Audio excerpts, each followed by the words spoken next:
Have you ever noticed that the harshest critic is not the person who lives down the street or you're sharing an office with or a family member? Oftentimes the harshest, the most brutal critic is the little voice between our ears. We are. When I say we, as in this voice that we don't know whose that is, that is the harshest. And the reason I say this is because truly I was like that. For years I was like that. I was the most critical of my own action. No one could have criticized me more, and it would have hurt more than myself. And are you the one who, when you make a mistake, and then you tell yourself that, it's okay, you know, I made a mistake, I'm a human being, or that, oh, you idiot, you can never do anything right, you always make a mess of everything. We keep telling ourselves these stories, this narrative that it's demeaning, it's disempowering, it is destructive, right? And it is limiting. If we talk to our friends like that, we will have no friends at all. Can you just imagine that, right? That a friend comes to you and say, oh, I did this, I made a mistake, and then they're, you know, typically they say, oh, what an idiot I was, and blah, blah, blah. And then what do we say? We say, oh yeah, you're an idiot, right? We never say that. And it is it is a fact. We never say that. When we say, you know, friend, take it easy. You know, you're human. What the hell? You know, don't be hard on yourself. But we don't do that to ourselves. We are, like, I didn't do that to myself. For years I was like that, you know, and later on I got a little bit better. When I started teaching and stuff in my early 30s. But that is what I want to talk about. Which of the two people are you?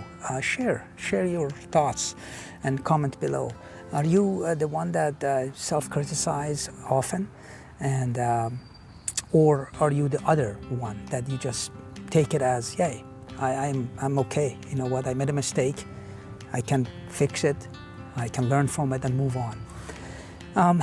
You know what? When we are younger, we are worried about the future mostly. Will I make it? Will I get a job? Will this program that I'm in, university, college, technical, whatever it is gonna be enough so that I can have a family and many other things.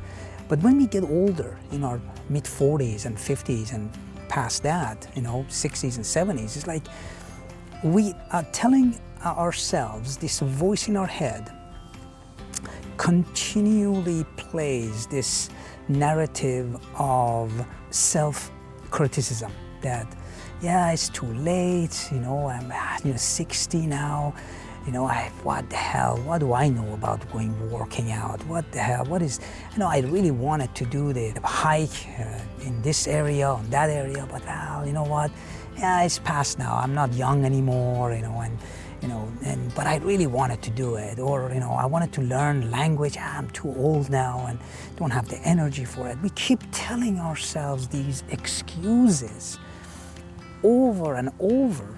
But for the most part, it is that limiting belief that we tell ourselves, and just by telling ourselves.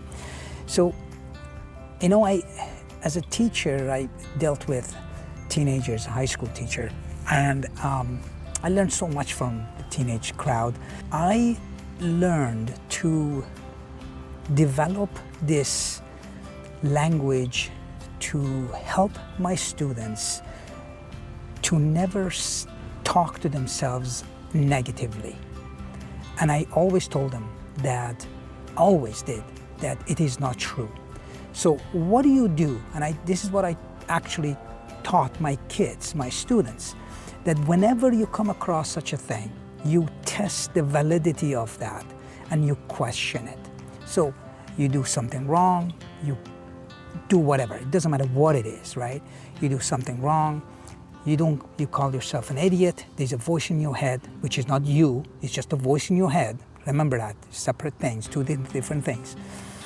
And then I asked them to question it and just like basically question that thought, verbalize it. He said, oh, just observe it, don't judge it, and just say, hey, okay, you call me an idiot. Is that true? Have I always, and we always do that too, by the way. Remember, I mean, always, you know, that word, always. You always do this. You always, and you always break things down. You always don't finish this. You always this, you always that. And it's always negative, right? So question that, and you realize that the data, the evidence is always against it. It always is. It is never true. It's a lie. And that's what the narrative does. The narrative is a lie. Is that self-criticism is a part of this limiting entity within us that if you allow it, it will take over. The best thing to do, question it and question the validity of it. And the moment you do this and you verbalize it, like verbalize it, don't think about it, just verbalize it, you put it out there right in front of you, and you realize that it loses all its power. It loses all its power. I've tested with my kids, my students. I can tell you that it's just transformational for some of them, you know, and then those who actually took that on, right? And because it's a practice, you gotta practice this. Everything is a practice. We practice it every day, and when you practice it every day, and you know, one of the things I used to have with my kids when they come into my classroom, you know, I had these posters in my classroom, and the idea was that you never say, I can't. You never say, I can't. And this was 25 some odd years ago, and now the research, now there are professional sports club in the world, from hockey to soccer to American football, rugby, you name it, even tennis players. They have a team of psychologists working with the players so that they can change their self-critic to a positive one, so that they believe that, okay, I can't do this, but I can't do this now, or I can't do this yet. What I used to tell my students is that, why do you even say can't? Even though the poster was there, I'm like, you know, let's talk about that. You know, at the beginning of every semester I used to do that. I mean, let's talk about that. It's like, why do we do the can't? Why don't we just say can? I can do it. I can do it. I can do it. And the moment you say that, and then the brain looks for evidence. The moment you say I can, it opens up the possibility of advancement, the possibility of development. But the moment you say I can't, and you forget to put the yet after that, I can't yet, I can't speak the language, whatever it is, yet. I can't fly an airplane yet. I can't drive a car yet. I can't cook yet. But the moment you miss that yet, the brain picks that up.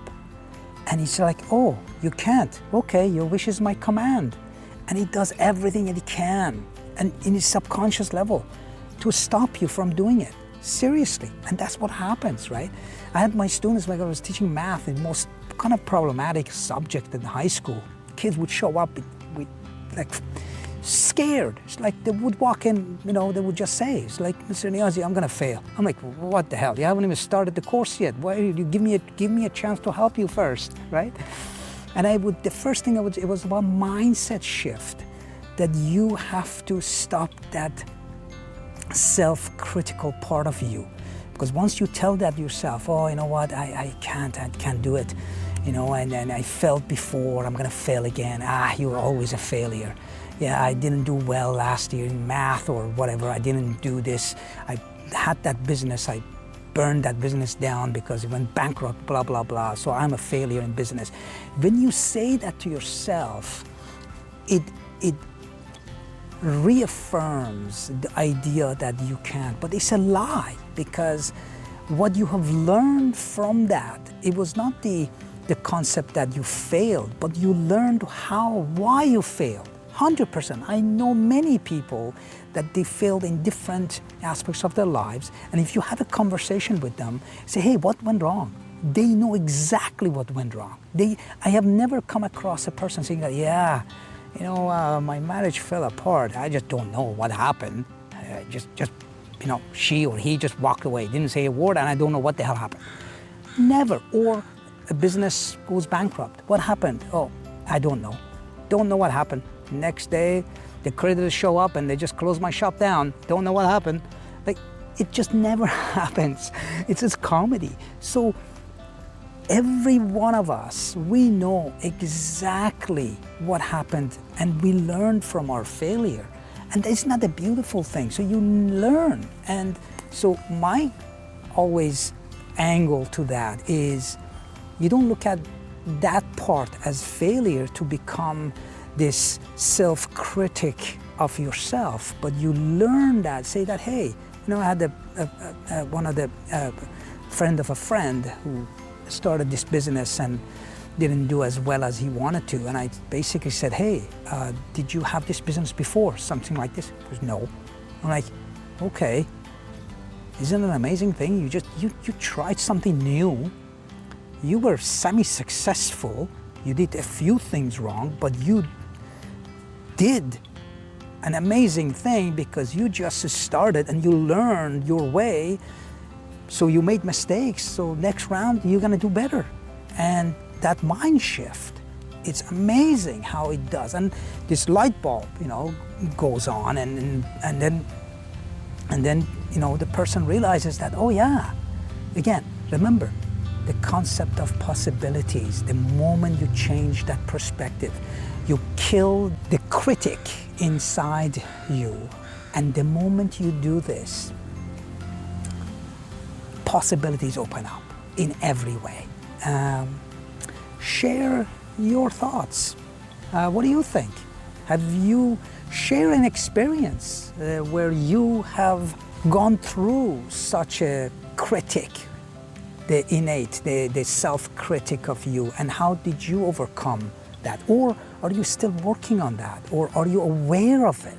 Because sometimes, you know, I was talking to a friend a few months ago, and I, you know, just reminiscing back about that conversation when I was preparing for this video, is that the idea that some of us are not even aware about that self-critical talk that we have, that narrative.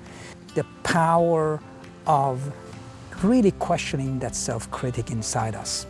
It just transforms everything. The way we see things, the way we live, it just creates way more possibilities. And by the way, why do we do that to ourselves? You know what I mean? Why do we get anxious for things that they are not true? That's another question for another video. All right, my friends, until next time, keep well.